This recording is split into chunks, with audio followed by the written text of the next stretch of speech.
Hello बच्चों, कैसे हैं आप सब। आशा करते हैं आप बहुत अच्छे होंगे, स्वस्थ होंगे और अपनी अपनी पढ़ाई में व्यस्त होंगे।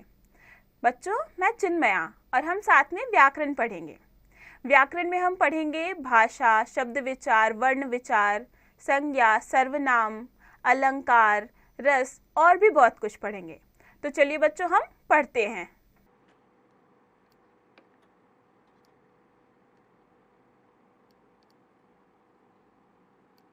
पाठ 10 क्रिया वर्ब। तो चलिए बच्चों, हम आज का अपना पाठ शुरू करते हैं और आज हम क्रिया के बारे में पढ़ेंगे।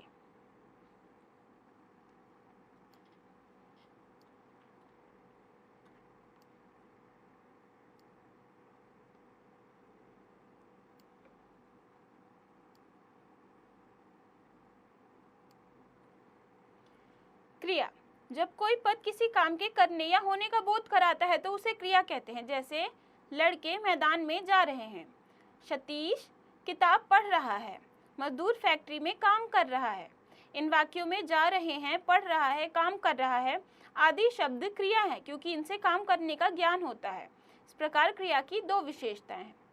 तो बच्चों, ऐसे शब्द जिनसे हमें ये पता चले कि कोई काम किया जा रहा है, कोई काम हो रहा है, वो शब्द क्रिया कहलाते हैं। जैसे लड़के मैदान में जा रहे हैं, तो यहाँ जाने की क्रिया का बोध हो रहा है, तो ये जो जाना शब्द है ये क्रिया कहलाएगा।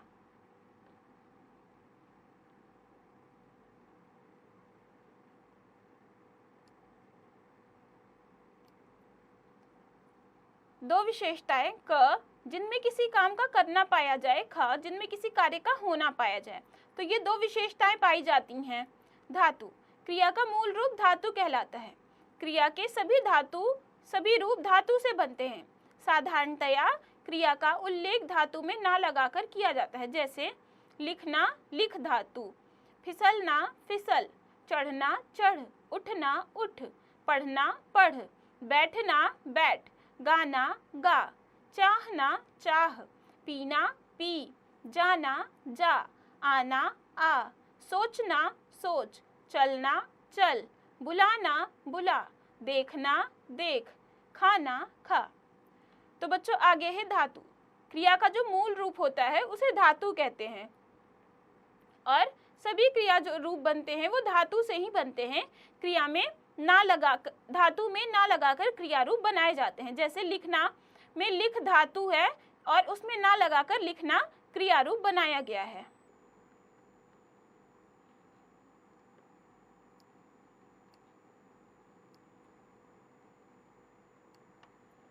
क्रिया के प्रकार, कर्म के आधार पर क्रिया के दो प्रकार होते हैं। पहला सकर्मक क्रिया, दूसरा अकर्मक क्रिया। सकर्मक क्रिया, जिस क्रिया का कर्म उसके साथ हो उसे सकर्मक क्रिया कहते हैं। जैसे क, गीतिका गाना गाती है, गाना कर्म। ख, आभा पत्र लिखती है, पत्र कर्म। तो बच्चों, क्रिया के दो प्रकार हैं, सकर्मक क्रिया और अकर्मक क्रिया। जब क्रिया के साथ कर्म की आवश्यकता होती है तो उसे सकर्मक क्रिया कहते हैं। जैसे कि जब वाक्य की पूर्ति के लिए क्रिया के साथ साथ कर्म भी आवश्यक हो जाता है तो वो क्रिया सकर्मक कहलाती है। जैसे गीतिका गाना गाती है, इसमें गाना कर्म है। दूसरा है आभा पत्र लिखती है, तो इसमें जो लिखने की क्रिया है उसके लिए आवश्यक है कर्म का होना, तो यहाँ पे पत्र कर्म है, तो ये क्रिया सकर्मक क्रिया होगी।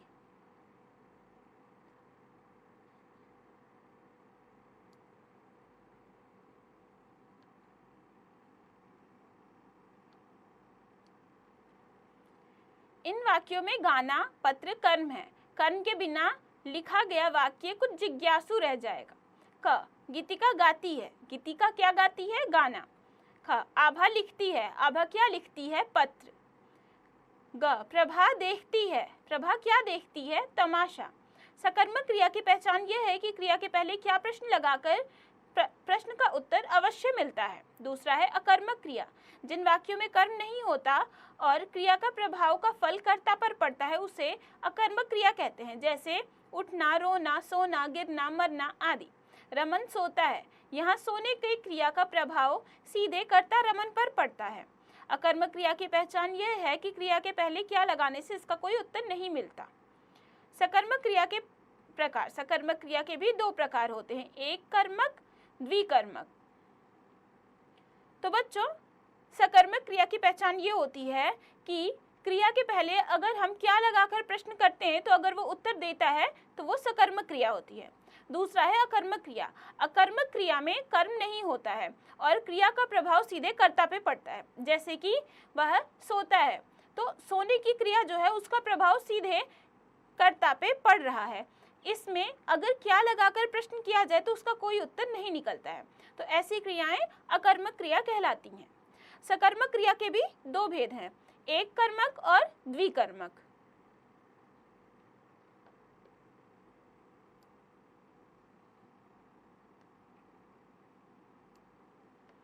पहला है एक कर्मक क्रिया। जब किसी क्रिया के साथ एक ही कर्म का प्रयोग हो तो उसे एक कर्मक क्रिया कहते हैं। जैसे शिक्षक ने पाठ पढ़ाया, कर्म पाठ। ख, उस व्यक्ति ने झूठ बोला, कर्म झूठ। ग, मजदूर खेत में काम कर रहा है, कर्म काम करना। दूसरा है द्विकर्मक क्रिया। जब किसी क्रिया के साथ दो कर्मों का प्रयोग होता है उसे द्विकर्मक क्रिया कहते हैं। जैसे क, बहन ने भाई को खिलौना दिया, कर्म भाई खिलौना। ख, उसने अपने पिता को पत्र लिखा, कर्म पिता पत्र। ग, मैंने अतिथि को खाना खिलाया, कर्म अतिथि खाना।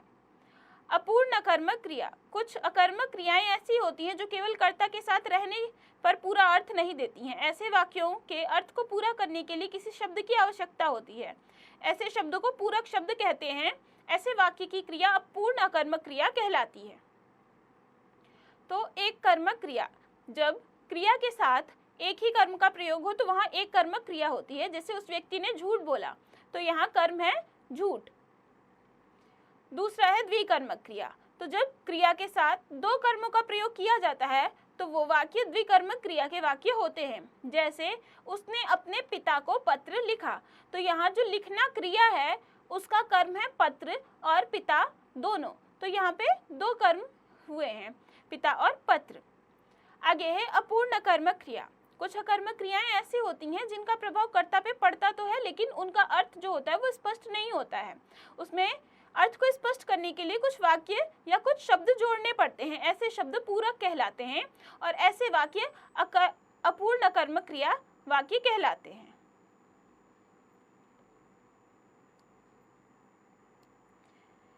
निम्नलिखित वाक्यों की क्रियाएं अपूर्ण अकर्मक हैं।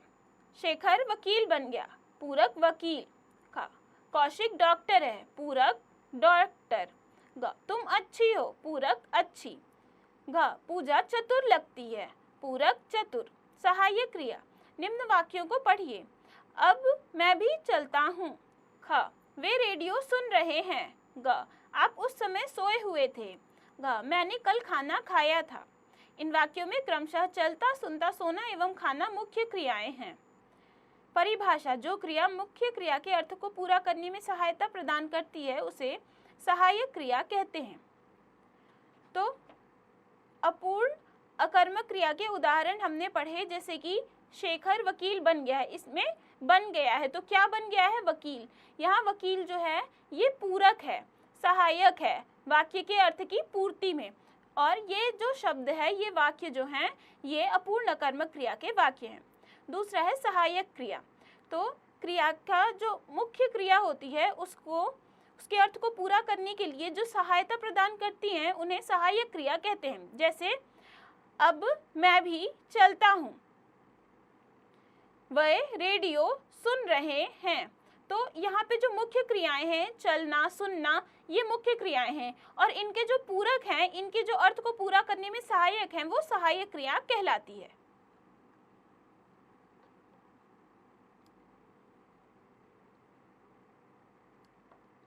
क्रिया पर लिंग, वचन एवं पुरुष का प्रभाव। क्रिया एक विकारी शब्द है। कर्ता के लिंग, वचन और पुरुष का क्रिया पर प्रभाव पड़ता है और उसी के अनुसार उसके रूप में परिवर्तन हो जाता है। क्रिया पर लिंग का प्रभाव। वाक्य के कर्ता के अनुसार क्रिया का लिंग बदल जाता है। पुल्लिंग में क्रिया का रूप अकारांत होता है लेकिन कर्ता के साथ क्रिया का रूप इकारांत होता है। जैसे सौरभ गया, कविता गई, प्रमोद कल गया था, प्रिया कल गई थी, रोहन हंसा, संगीता हंसी, झगड़ा हुआ, वर्षा हुई, उसने फूल तोड़ लिया, आपने कली तोड़ ली।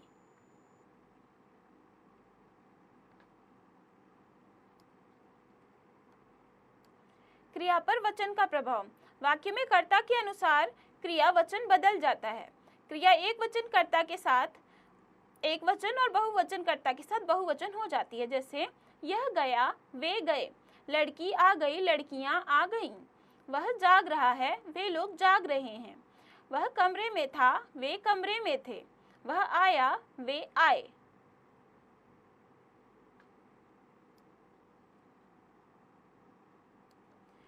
क्रिया पर पुरुष का प्रभाव।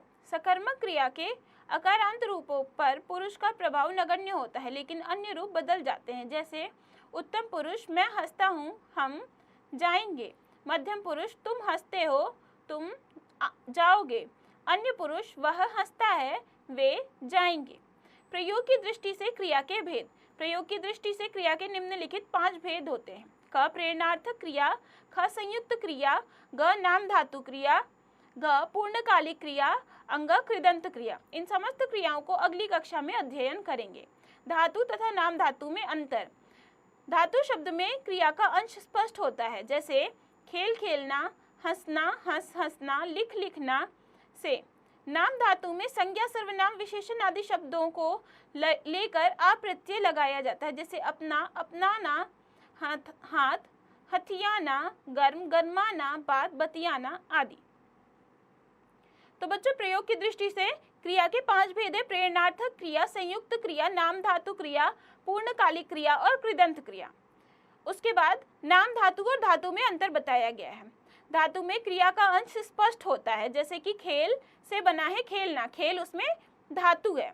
लेकिन नाम धातु में संज्ञा, सर्वनाम और विशेषण आदि शब्दों को लेकर उसमें आ प्रत्यय लगाकर नाम धातु बनाया जाता है, जैसे अपना, अपनाना, हाथ, हथियाना, गर्म, गरमाना आदि। तो इसमें नाम धातु में जो धातु होती हैं वो निश्चित और स्पष्ट नहीं होते हैं।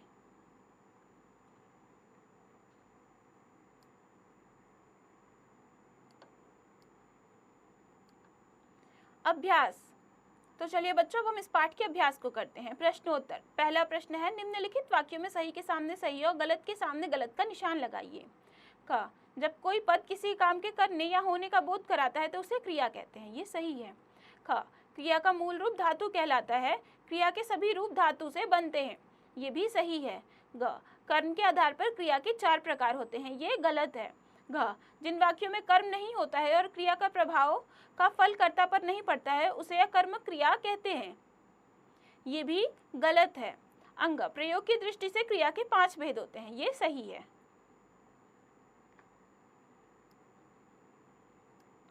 दूसरा प्रश्न है, उचित विकल्प के सामने सही का निशान लगाइए। क जिस क्रिया का कर्म उसके साथ हो उसे कहते हैं अकर्मक क्रिया, सकर्मक क्रिया, अपूर्ण अकर्मक क्रिया, तो उसे सकर्मक क्रिया कहते हैं। ख कुछ अकर्मक क्रियाएं ऐसी होती हैं जो केवल कर्ता के साथ रहने पर पूरा अर्थ नहीं देती हैं। ऐसे वाक्यों के अर्थ को पूरा करने के लिए किसी शब्द की आवश्यकता होती है, ऐसे शब्द को पूरक शब्द कहते हैं तथा ऐसे वाक्य की क्रिया कहलाती है सकर्मक, अकर्मक, अपूर्ण अकर्मक क्रिया, तो ऐसे वाक्य की क्रिया अपूर्ण अकर्मक क्रिया कहलाती है। ग जो क्रिया मुख्य क्रिया के अर्थ को पूरा करने में सहायता प्रदान करती है उसे कहते हैं कर्ता सहायक क्रिया कर्म, तो उसे सहायक क्रिया कहते हैं।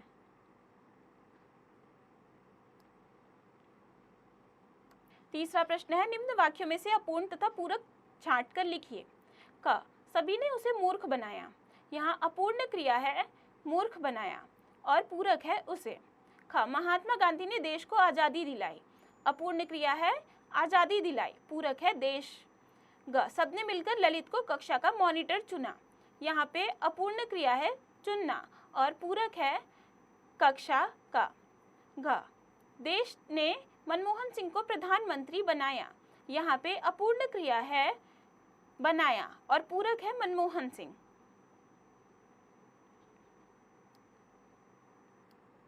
चौथा, स्पष्ट कीजिए कि अकर्मक तथा सकर्मक क्रियाओं का निर्माण किस प्रकार का होता है। तो अकर्मक क्रियाएं वे क्रियाएं होती हैं जिनमें क्रिया का प्रभाव सीधे कर्ता पे पड़ता है और उसमें कर्म की आवश्यकता नहीं होती है।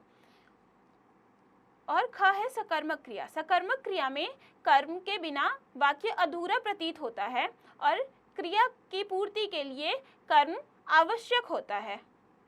5वां प्रश्न, द्विकर्मक क्रिया के प्रयोग वाले 3 वाक्यों को लिखिए। तो आपको यहाँ 3 ऐसे वाक्यों को लिखना है जो कि द्विकर्मक क्रिया वाले हैं।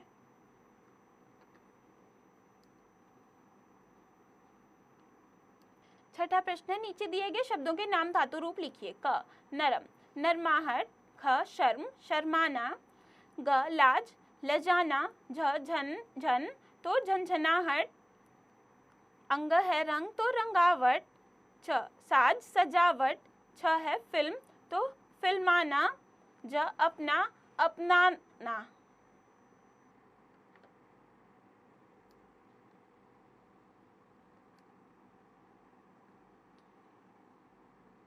सातवां प्रश्न है, निम्न शब्दों में से मुख्य तथा सहायक क्रियाएं अलग अलग कीजिए। क मैं खेलना चाहता हूँ।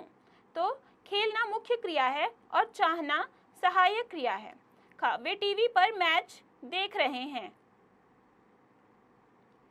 तो यहाँ पर मुख्य क्रिया है देखना और सहायक क्रिया है टीवी पर। ग मुझे घर का काम भी करना पड़ता है। यहाँ पर मुख्य क्रिया है करना और सहायक क्रिया है पड़ता। घ वह मेरे साथ नहीं आ सका। यहाँ पर मुख्य क्रिया है आना और सहायक क्रिया है सकना। अंग वह आपको जरूर मिलने जाएगा। यहाँ मुख्य क्रिया है मिलने और सहायक क्रिया है जाना।